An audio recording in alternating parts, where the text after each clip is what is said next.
Hello everyone, welcome to People's Academy. People's Academy में आपका स्वागत है. So the students in this video will try to understand the idea of special majority in Indian Parliament.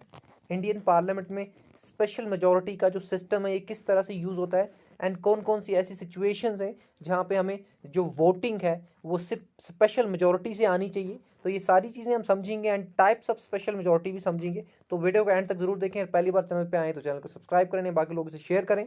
तो चलिए शुरू करते हैं. So this is our content PDF. So यहाँ पे सबसे पहले स्पेशल मेजोरिटी अंडर आर्टिकल 368 हम समझेंगे. तो अंडर आर्टिकल 368 ये बेसिकली अमेंडमेंट से रिलेटेड है. कॉन्स्टिट्यूशनल अमेंडमेंट्स जो किए जाते हैं इंडियन कॉन्स्टिट्यूशन में उनसे रिलेटेड है आर्टिकल 368. तो यहाँ पे हम सबसे पहले समझते हैं कि स्पेशल मेजोरिटी जो है आर्टिकल 368 के अंडर उसमें दो कंडीशंस फुलफिल होनी चाहिए. सबसे पहली कंडीशंस क्या है कि 2/3 मेंबर्स जो प्रेजेंट एंड वोटिंग होते हैं उनकी मेजोरिटी चाहिए. ये पहली कंडीशन है. दूसरी कंडीशन क्या है कि जो टोटल स्ट्रेंथ होती है हाउस की उसका मोर देन 50% होना चाहिए. जब ये दोनों कंडीशंस फुलफिल होंगी तब हम कह सकते हैं कि स्पेशल मेजोरिटी से ये पर्टिकुलर जो अमेंडमेंट है ये पास हो चुका है.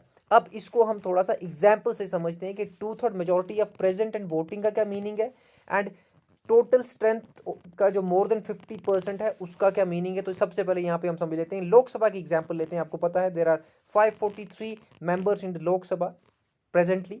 तो फॉर एग्जांपल अगर 543 में से हमारे पास सिर्फ 450 मेंबर्स ऐसे हैं जो प्रेजेंट हैं हाउस में और वोट कर रहे हैं. प्रेजेंट एंड वोटिंग का यही मीनिंग होता है जो प्रेजेंट भी हैं और वोट भी कर रहे हैं. अगर 450 जो हैं वो प्रेजेंट हैं और वोट भी कर रहे हैं तो उनका 2/3 क्या होगा. उनका 2/3 होगा 300 वोट्स. ये है 2/3 ऑफ 450. ठीक है. तो 300 वोट्स एटलीस्ट होने चाहिए तब जाके हमारी पहली कंडीशन फुलफिल होती है. 2/3 मेंबर्स का प्रेजेंट एंड वोटिंग. ये आप एग्जांपल राज्यसभा में भी फिट कर सकते हो. यहाँ पे हमने लोकसभा की एग्जांपल दी है. तो अगर टोटल मेंबर लोकसभा में 543 हैं उनमें से सिर्फ प्रेजेंट एंड वोटिंग जो है वो 450 हैं तो इनका 2/3 क्या होगा. 450 का 2/3 होगा 300 वोट्स. एंड ये हमारे पास पहली कंडीशन फुलफिल होती है 2/3 members of present and voting. अब हम दूसरी कंडीशन देखते हैं. दूसरी कंडीशन क्या है. टोटल स्ट्रेंथ जो है उसका 50% से ज्यादा होना चाहिए.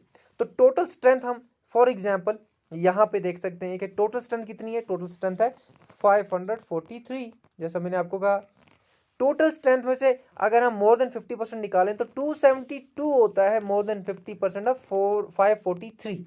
ठीक है. तो ये दो कंडीशन देखें. पहली कंडीशन क्या है 300 वोट्स आ गए 2/3 मेजोरिटी से. 2/3 प्रेजेंट एंड वोटिंग जो थे. दूसरी कंडीशन क्या है 272 वोट्स आने चाहिए टोटल मेंबरशिप जो है हाउस की. ये दोनों कंडीशन जब फुलफिल करेंगी तब जाके आर्टिकल 368 के अंडर जो अमेंडमेंट होता है वो पास होगा. I hope this is clear. एक बार फिर से बताता हूं मैं आपको कि आर्टिकल 368 के अकॉर्डिंगली जो स्पेशल मेजोरिटी का मीनिंग है उसमें दो कंडीशंस हैं. पहली कंडीशन के भाई प्रेजेंट एंड वोटिंग जो होते हैं उनका 2/3 मेजोरिटी होना चाहिए यानी कि 543 का 2/3 मेजोरिटी हो गया 300.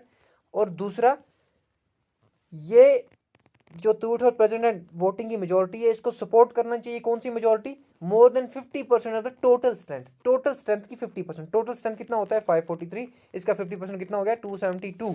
तो ये दोनों कंडीशन जब फुलफिल होंगी तब जाके क्या होता है स्पेशल मेजोरिटी आर्टिकल 368 के थ्रू कोई भी बिल पास होता है. I hope this is clear. ये है meaning present and voting 2/3 majority and total membership का मोर देन 50%. देन हम आगे बढ़ते हैं. यहाँ पे हम देखते हैं कि कहाँ कहाँ यूज होता है.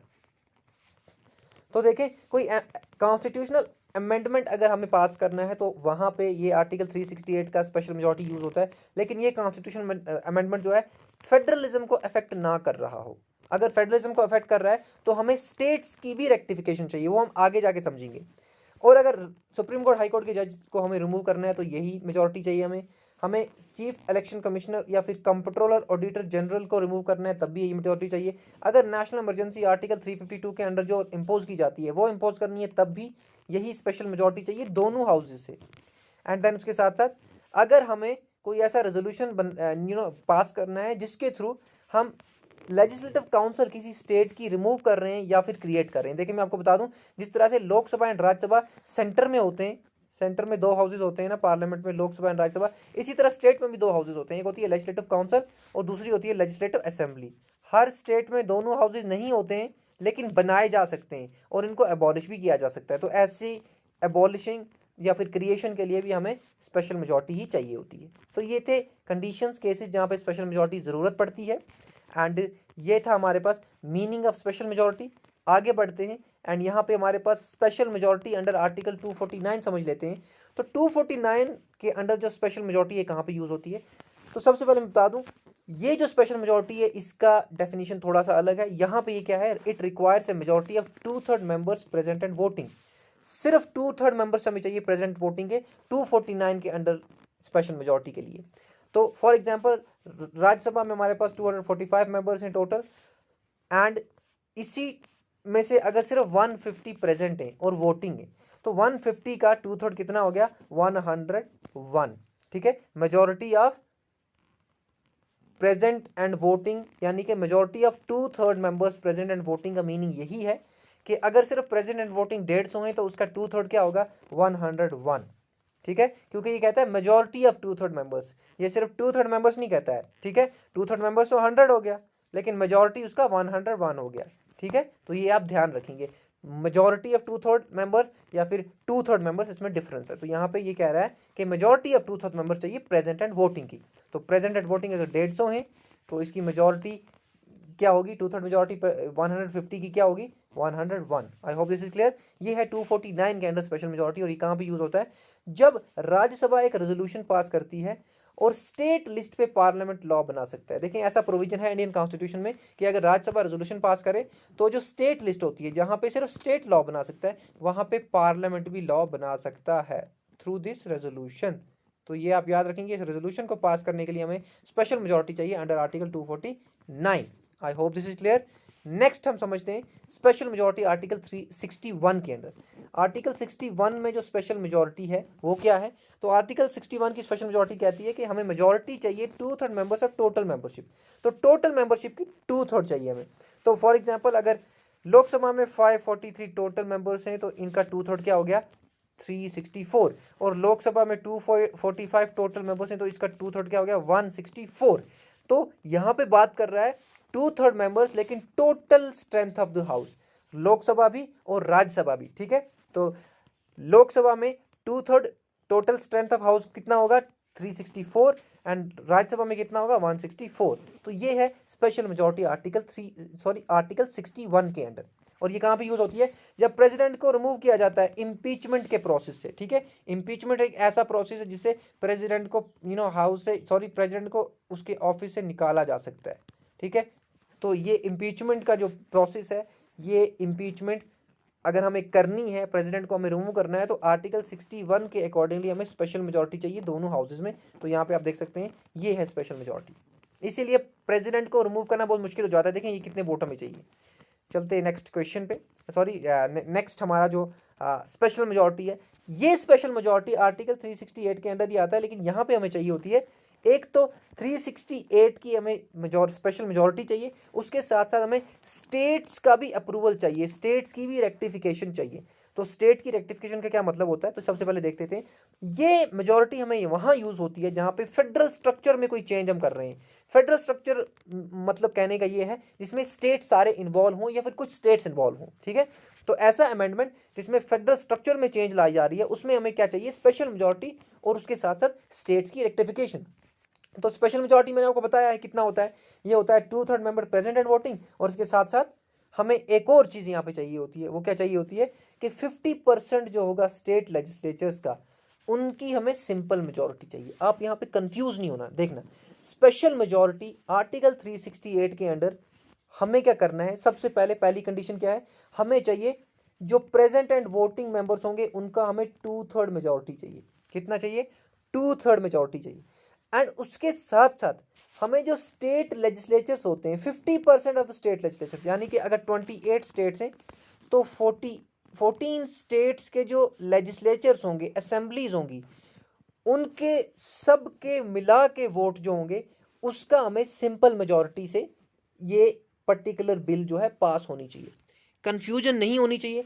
फॉर एग्जाम्पल हमारे पास 28 स्टेट्स में से हमें चाहिए 14 स्टेट्स का रेक्टिफिकेशन, और फॉर एग्जाम्पल हर स्टेट में कितने मेंबर्स हैं, हर स्टेट में 100 मेंबर है, हम एग्जाम्पल समझने के लिए कर रहे हैं। तो 14 स्टेट्स में कितना हो गया, 1400 मेंबर्स, ठीक है, 1400 मेंबर्स।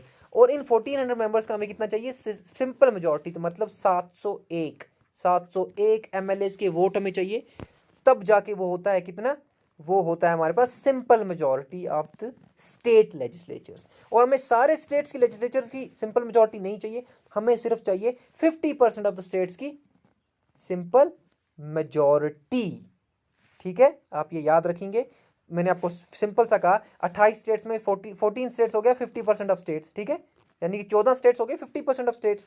और ये 50% ऑफ स्टेट्स की जो लेजिस्लेचर्स होंगे उनके वोट्स की सिंपल मेजोरिटी चाहिए, यानी कि 14 स्टेट्स हैं, इनके अगर 1400 एमएलए हैं तो इन 1400 एमएलए की हमें चाहिए सिंपल मेजोरिटी, जो होता है 701, क्योंकि 700 हो जाएगा 50%, लेकिन सिंपल मेजोरिटी होती है मोर देन 50%, ठीक है। तो यहाँ पे क्या है, 701 चाहिए, तब जाके ये दोनों कंडीशंस अगर हो गई, 2/3 members present and voting of parliament ने भी अप्रूव कर दिया, और 50% ऑफ स्टेट लेजिस्लेचर्स ने भी सिंपल मेजोरिटी से अप्रूव कर दिया, तब जाके ये अमेंडमेंट जो है ये पास हो जाएगा। कौन सा अमेंडमेंट, जो फेडरल स्ट्रक्चर में चेंजेस करता है। I hope this is clear. और यहाँ पे ये कौन कौन से केसेस में यूज होता है, अगर हमें क्या करना है, अगर हमें to pass a constitutional amendment bill which affects the federalism like position of high court जजेस, तो हाई कोर्ट जजेस की अगर पोजीशन को हमें चेंज करना है, हाई कोर्ट जजेस मतलब स्टेट्स के जजेस, ठीक है, एंड स्टेट के जजेस मतलब फेडरलिज्म स्ट्रक्चर यहाँ पे इन्वॉल्व हो रहा है, तो ऐसे केसेस में हमें 50% ऑफ स्टेट रेक्टिफिकेशन चाहिए। इलेक्शन ऑफ प्रेसिडेंट में कुछ चेंज करना है, या फिर जीएसटी काउंसिल, सारे स्टेट्स पे जीएसटी अप्लाई होता है, तो इसका मतलब फेडरल स्ट्रक्चर का पार्ट है। लेजिस्लेटिव पावर्स के डिस्ट्रीब्यूशन, किस स्टेट को कितने लेजिस्लेटिव पावर चाहिए, ये डिस्ट्रीब्यूट करना है, अगेन स्टेट इन्वॉल्व हो रहे हैं, मतलब फेडरल स्ट्रक्चर। 7th शेड्यूल, ये होता है लिस्ट सिस्टम, ठीक है, लिस्ट सिस्टम यानी कि centre list, state list and concurrent list. तो अगेन इसमें स्टेट इन्वॉल्व हो रहे हैं, यूटीज इन्वॉल्व हो रही है, मतलब ये फेडरल स्ट्रक्चर का कंपोनेंट है। तो ऐसे सारे केसेस में जहां पे फेडरल स्ट्रक्चर चेंज हो रहा है, वहां पे हमें कौन सी मेजोरिटी चाहिए, special majority under article 368 plus state का रेक्टिफिकेशन, कितने स्टेट्स का, 50% ऑफ स्टेट्स का रेक्टिफिकेशन। और रेक्टिफिकेशन किस तरह से चाहिए, सिंपल मेजोरिटी से चाहिए। I hope this is clear. ये थे हमारे पास स्पेशल मेजोरिटी एंड इसके type. That's all for today, have a nice day, thank you so much. And ये पीडीएफ आपको टेलीग्राम चैनल पीपल्स अकेडमी में मिल जाएगी। That's all for today, have a nice day.